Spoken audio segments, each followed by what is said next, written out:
రాజగోపాల్ రెడ్డి ఎంత మంచి వ్యక్తో, పిసిసి అధ్యక్షుడు మహేష్ అన్న ఎంత మంచి వ్యక్తో సభ్య సమాజానికి తెలవాల్సిన అవసరం ఉంటుంది. అందుకు నేను చెప్తున్నా.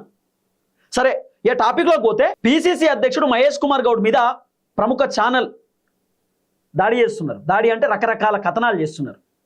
పార్ట్ 1, పార్ట్ 2, ఎపిసోడ్ 1, ఎపిసోడ్ 2 అని రకరకాల కథనాలు, వరుస కథనాలతో దుమ్మెత్తి పోస్తున్న ప్రముఖ ఛానల్ పేరు నేను చెప్పట్లేదు. రేవంత్ రెడ్డికి అనుకూలంగా ఉన్నటువంటి మీడియా బిగ్ ఇక పక్కన మీరు ఏమైనా పెట్టుకోండి, BIG పక్కన మీరు ఏమైనా పెట్టుకోండి. ఆ తర్వాత ఇగో 20 నెలల పదవీ కాలంలో ఇగో డిజాస్టర్ ప్రెసిడెంట్ అంటూ ఆరోపణలు. డిజాస్టర్ ప్రెసిడెంట్ అంట పిసిసి అధ్యక్షుడు మహేష్ కుమార్ గౌడ్. అంటే ఇప్పుడు రేవంత్ రెడ్డికి పిసిసి అన్న ఎట్లా? లేకపోతే రేవంత్ రెడ్డికి జాకీ బట్టి లేపేటటువంటి వ్యక్తులు, రేవంత్ రెడ్డికి అనుకూలంగా ఉన్నటువంటి వ్యక్తులకు పిసిసి పదవి అన్న ఇప్పుడు ఎట్లా? ఏందన్నట్టు? అర్థమైంది? ఏమీ కథనాలు? ఇగో హఠాత్తుగా టార్గెట్ వెనుక హస్తం రేవంత్ రెడ్డిదేనా అనే ఒక క్వశ్చన్ మార్క్ కూడా ఉన్నది. ఆ తర్వాత గాంధీ భవన్ గాలికి వదిలేసి సీలింగ్ ఊడుతుంది, పెచ్చులు ఊడుతున్నాయని, గాంధీ భవన్లో కుక్కలు తిరుగుతున్నాయని, గాంధీ భవన్లో బీర్ సీసాలు కనబడుతున్నాయి, కానీ పిసిసి అధ్యక్షుడు మహేష్ కుమార్ గౌడ్ మాత్రం కనబడతలేడు. ఆయన ఏడికి పోయినో తెలియదు. మహేష్ కుమార్ గౌడ్ మొత్తం కూడా ఎమ్మెల్యే క్వార్టర్స్లోనే ఉంటున్నాడు. తన ఇల్లు చాలా అద్భుతంగా ఉన్నది, మొత్తం ఫర్నిచర్ అంతా కూడా కాస్ట్లీ ఉన్నాయి, కాళ్ళు కడుక్కొని ఇంట్లోకి పోయినా కూడా మొత్తం మరకబడేటట్టున్నది, అంత అద్భుతంగా కట్టించుకున్నాడు, అంత సూపర్ ఉన్నాడు, ముఖ్యమంత్రి లెక్క ఫీల్ అవుతున్నాడు.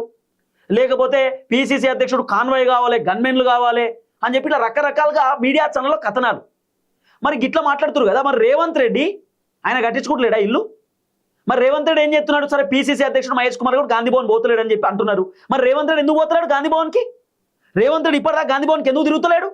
అంటే రేవంత్ రెడ్డి సెక్రటరీ పోతున్నా మా ఇంటికాడ ఎందుకో కూర్చుంటుండు? రేవంత్ రెడ్డి గాంధీ భవన్కి ఎందుకు తిరుగుతలేడు? రీజన్ ఏందో చెప్పాలి.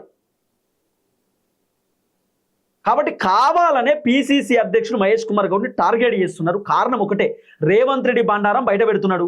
రేవంత్ రెడ్డి పర్ఫార్మెన్స్, రేవంత్ రెడ్డి కథ, రేవంత్ రెడ్డి ఒప్పందాలన్నీ పిసిసి అధ్యక్షుడి దగ్గర తెలుసు. కాబట్టి పిసిసి బయట పెడుతుంది. కాబట్టి పిసిసి పైన కోపంతో పదవి తీసేయాలనేది వీళ్ళ వర్షన్. లేకపోతే రేవంత్ రెడ్డి బెదిరించడానికి ఏమో పిసిసి పైన రేవంత్ రెడ్డి కథనాలు రాపిస్తుండు, మన పైన కూడా రాపిస్తాడు, రేవంత్ రెడ్డి చెప్పినట్టు వినాలనేటటువంటి ఆలోచన కావచ్చు. ఏది ఏమైనా మహేష్ కుమార్ గౌడ్ పైన రేవంత్ రెడ్డి కథనాలు రాపిస్తున్నారనేది వినబడుతున్న చర్చ.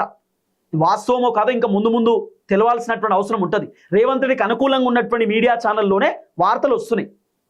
పిసిసి అధ్యక్షుడు అట్లా ఇట్లా అని చెప్పి వార్తలు రాస్తున్నారు. మంచిగా పనిచేస్తలేడట, గాంధీ భవన్ పోతున్నాడు అని చెప్పి వార్తలు కనబడతలేదా? గాంధీ భవన్ పోయేది, గాంధీ భవన్ పోతున్నాడు, ప్రెస్ మీట్ పెడుతున్నాడు, మాట్లాడుతున్నాడు, లీడర్లతో మాట్లాడుతున్నాడు, ఇవన్నీ మీకు కనబడతలేవా? కావాలని ఎందుకు రాయడం? కావాలనే కథనాలు ఎందుకు రాయడం? బీసీ బిడ్డ పైన